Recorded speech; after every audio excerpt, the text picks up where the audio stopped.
And he's gone. Greg Chappell is out without scoring. 2 for 9 Australia, having been asked to follow on. Sarfraz gets Greg Chappell. And that ball coming in, and Chappell in front, and Sarfraz leaping there, literally urging the umpire on to raise his hand. And Chappell, after criticising this wicket, out for a duck.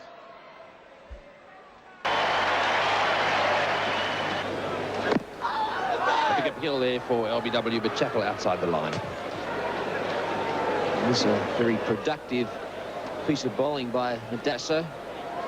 2 for 14 from 6 overs, and that was quite close.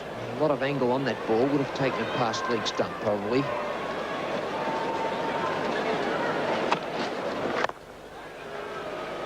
Works that one away to mid-wicket.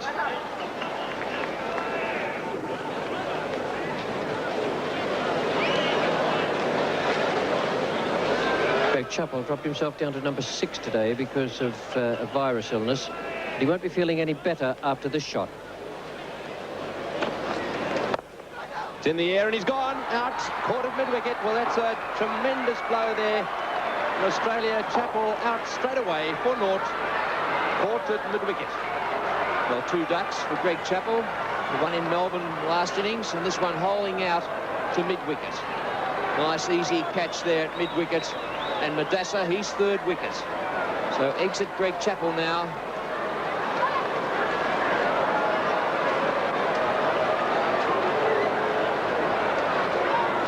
Chappell on his way back to the pavilion, out for a duck, caught by David Meander, 5 for 132.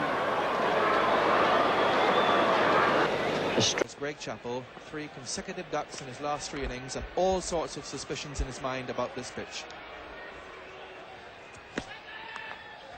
And he's gone, first ball, that's his 4th consecutive duck. Greg Chappell caught Murray bowl holding a duck.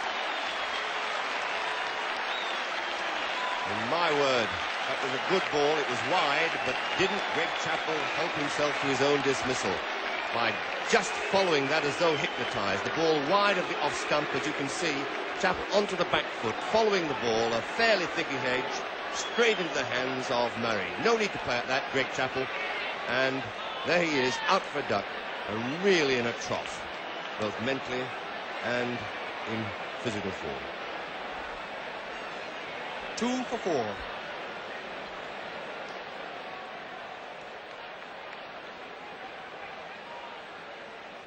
And the new batsman is Alan Border, coming in to replace his captain, who was dismissed like this. That was a nasty delivery, I think, from Holding, because it's one of the few deliveries that really did lift and cut away from the bat. It was wide, it's true, and Chappell had no need to play it, but it was such a hypnotising sort of delivery that Chappell found himself compelled almost just to follow it and edge that ball into the gloves of David Murray.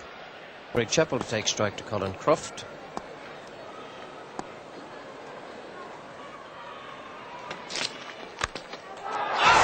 First ball. First ball, a good leg cutter, and a great catch by David Murray. And what a disaster for Australia. Croft is on a hat-trick. Well, when you're hot, and when you're not, you're not. That's what Greg Chappell must be thinking after this delivery. Quite a good leg cutter. David Murray with an absolutely brilliant catch there. He was going the other way. Made a great last-minute dive. And once again, Greg Chappell is out. First ball for naught, and Colin Croft is on a hat-trick as Australia have slumped to 2 for 104. There is a great shot of that diving catch by David Murray. That's exactly what happens when you're in a slump. Those stick in the end of the gloves when you're not going so well. When you are going well, they just seem to trickle out of the keeper's gloves.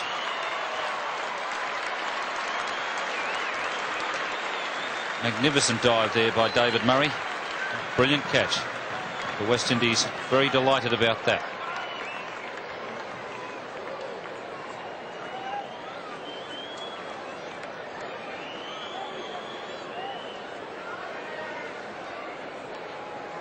2 for 61. A change in the commentary team. It's Keith Stackpole and Tony Greig. Greg Chappell isn't off the mark yet. As quickly as possible, but basically it's important to play every ball on its merits early in the innings.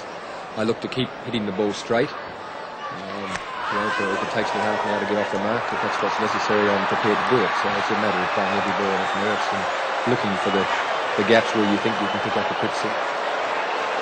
Chappell out LBW for a duck. Well, would you believe it? He's just talking about how he was going to try and get off the mark by playing every ball on its merits. He did that. This was a magnificent delivery, nipping back from outside off stump. Greg Chappell hadn't played forward far enough. A big appeal, magnificent bowling from Andy Roberts, and umpire Johnson's finger in the air. Greg Chappell being accompanied off the ground by Daddles the duck. Out without scoring. Andy Roberts, 2 wickets in 3 balls now, and that was beautifully bowled. Just skidding it in. The off-cutter caught Greg Chappell right in front. This is the final ball of the 10th over. I suppose the question that everyone's asking, will this be another duck? Oh, ever so nearly. Chappell playing and missing by a long way there. That's the end of a very good over that from Sylvester Clark.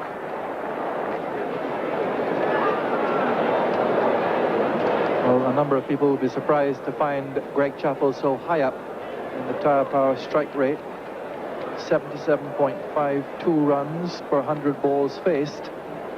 But he has had a few innings this year in which he really has gone after the bowling, notably a 61 against the West Indies in Brisbane. Garner to Chappell. And he's bowled him. Greg Chappell gone cheaply once more. And yet another duck against his name. Well, Chappell absolutely amazed there by the way that ball nipped back. He was, in fact, I think, a little late on that stroke. Garner absolutely elated there at yet another duck to Greg Chappell. And Greg Chappell there shaking his head very ruefully as he goes to the pavilion. No score against his name. And 2 wickets have fallen for 20.